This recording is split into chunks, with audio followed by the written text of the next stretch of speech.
안녕하십니까. 오늘도 하나님의 눈동자 안에서 평안하시길 소망합니다. 저희 한국복음방송과 복음신문은 오늘도 예수님을 증거하며 땅끝까지 하나님의 증거자가 되기 위해 노력하고 있습니다. 오늘도 지난 3부에 이어서 김선호 선생님을 모시고 근로정신대 할머니와 함께하는 시민모임에 관한 이야기 들어보도록 하겠습니다. 선생님 안녕하세요. 반갑습니다. 반갑습니다. 평안히 잘 계셨어요? 네. 지난 3부 때 친일파에 대해서 우리가 마무리하면서 4부 때는 이제 그 이야기를 해주신다고 하셨잖아요.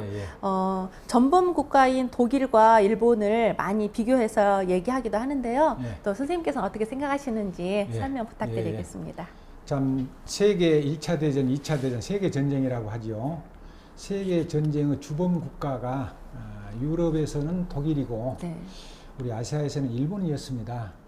독일은 주변 여러 나라를 침공해서 아주 괴롭혔고 일본은 아시아 여러 나라를 침공해서 많은 괴로움을 줬습니다.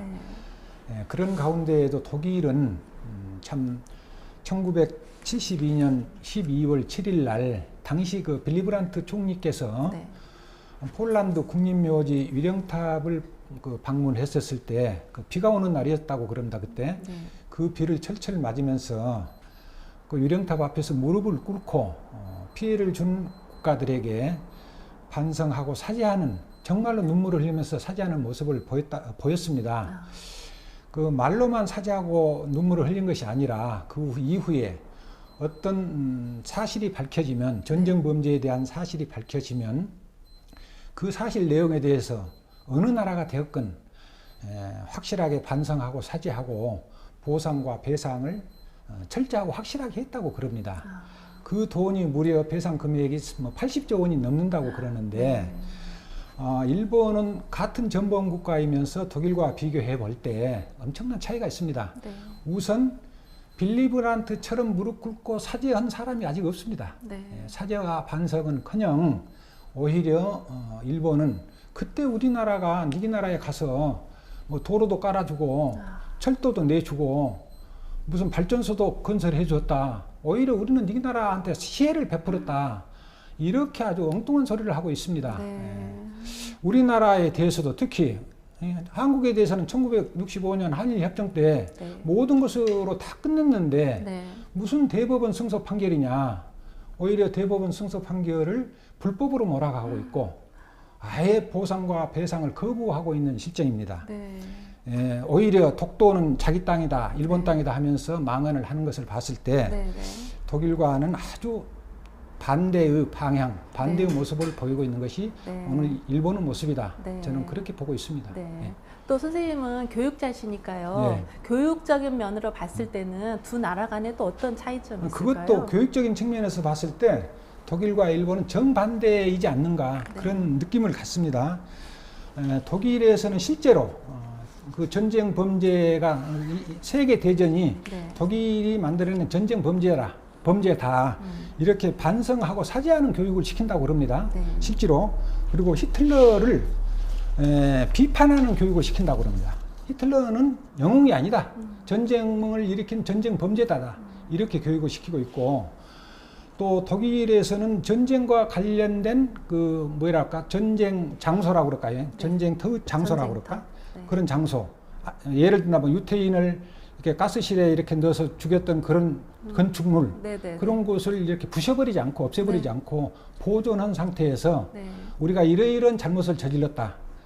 앞으로는 이런 역사가 없어야 한다. 그런 교육을 시키고 있고, 또 주변 국가와 같이 역사를 같이 연구하면서 서로 국가와 국가 간에 갈등이 있지 않겠습니까?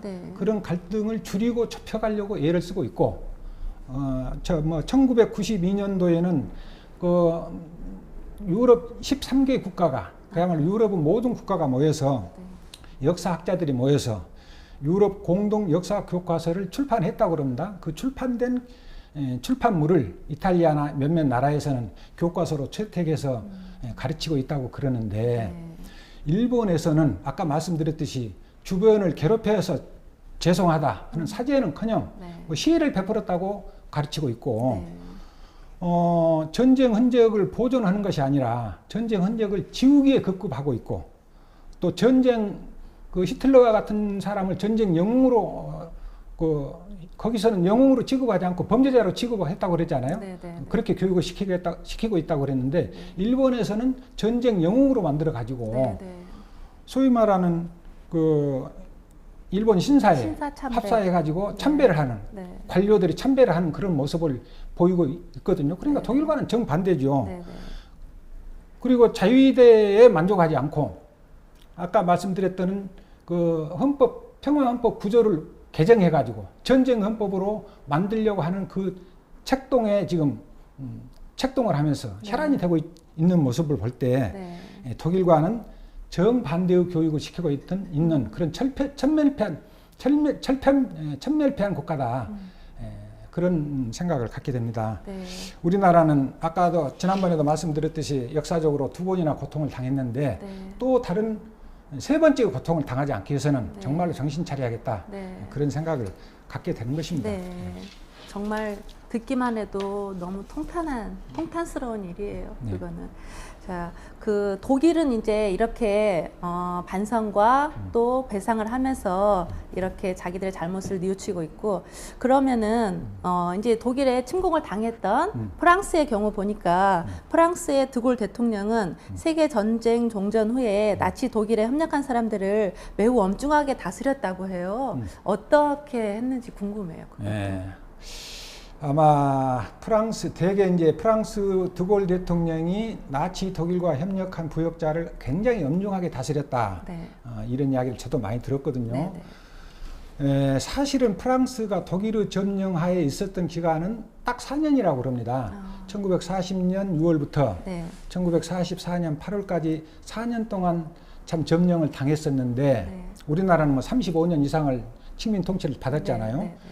그 4년 동안에 나치에 부역한 사람들을 99만 명, 약 100만 명 가까이 체포했다고 그럽니다. 그 체포한 99만 명 중에 12만 명을 재판에 회부시켰다고 그럽니다. 12만 명이나.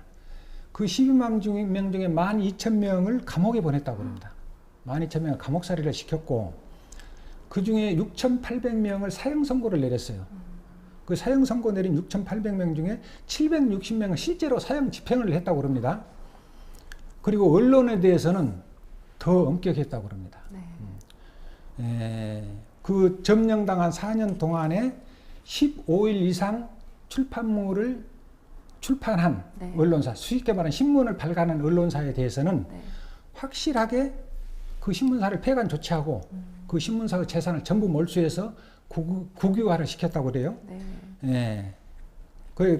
그런 중에 다 이렇게 폐간 조치당하고 몰수당했는데 딱 3개 신문사가 살아남았다고 그럽니다. 그 3개 신문사는 참 양심적으로 우리 프랑스가 이렇게 점령을 당하고 있는데 독일의 편을 들 수 없다 해가지고 양심적으로 신문을 발간을 중지하고 휴관한 신문사, 그 3개의 신문사만 살아남았다고 그럽니다. 1948년 9월 22일 날 반민족 행위자를 처벌하는 특별법을 만들어서 공포를 했습니다. 공포를 하고 바로 그 다음 달에 반민족 행위 특별조사위원회, 소위 반민특위라고 그러죠. 조사위원회를 구성해서 의욕적으로 활동을 하기 시작했습니다. 48년이면은 광복 바로 직후잖아요. 그럼 몇 년 뒤입니다. 몇 년 뒤. 근데 이제 어느 정도로까지 이제 정리하려고 그랬냐면은 을사늑약에 참여한 사람은 사형시키거나 무기징역 살해하겠다. 그리고 일본으로부터 자기를 받은 사람, 공작, 후작, 차작, 남작 있지 않아요? 자기를 받은 사람이거나 일본 국회에 들어간 사람, 우리로 말하자면 국회의원이죠. 제국의회 의원이라고 그러네요. 우리로 말하자면 국회의원이 된 사람은 일본 국회의원이 된 사람은 무기징역을 살리거나 5년 이하의 징역을 줘야겠다. 또 재산 몰수는 물론이고 공민권 박탈도 물론이고 이렇게 실제 숙청을 하려고 애를 썼는데 실제로는 감옥에 보내거나 형을 받은 사람이 10명 정도에 불과하다고 그럽니다. 왜 그랬을까? 왜 그랬느냐 하면은 친일파와 결탁한 이승만 정권에서 그야말로 방해 공작을 한 거예요. 반민특위를 방해 공작한 것입니다. 그리고 친일 세력들이 반민특위 공격 습격을 해버렸습니다. 그래 아수라장을 만들어 본 거예요. 그래서 그리고 그 뒤에 바로 백범 김구 선생님을 암살을 시켜버렸잖아요. 안두인가 누군가가 암살시켜버렸고. 그래서 결과적으로 1951년 2월 달에 반민특위가 폐지됩니다. 네. 반민특위가 폐지됨으로써 친일파 숙청이 실패를 하게 되는 것이죠. 네. 그래서 오늘날 우리나라가 이렇게 시끄럽고 어렵고 네. 혼란 전국을 이어가고 있다. 네. 그렇게 생각이 되는 것입니다. 처벌을 하는 것과 안 하는 것이 얼마나 큰 차이가 있고 또 어떠한 결과를 가져오는가 그걸 생각해 보게 됩니다. 그렇습니다. 오늘 말씀을 들으면서 일본의 만행과 또 우리가 대처하지 못했던 이런 현실들을 보면서 참 통탄하고 마음 아픈 그런 생각이 듭니다. 다음 시간에는 이 친일 잔재를 어떻게 청산해야 되고 또 남아있는 친일 잔재들이 어떻게 남아있는가 그런 부분들에 대해서도 얘기 나눠봤으면 좋겠습니다. 예, 남아있는 친일 잔재를 청산하는 것이 답이다. 네. 그걸 한번 파헤쳐 보겠습니다. 네, 예. 감사합니다. 예. 다음 시간 기대해 주시고요. 다음 시간에 또 반가운 마음으로 만나겠습니다. 선생님 감사합니다. 네, 감사합니다.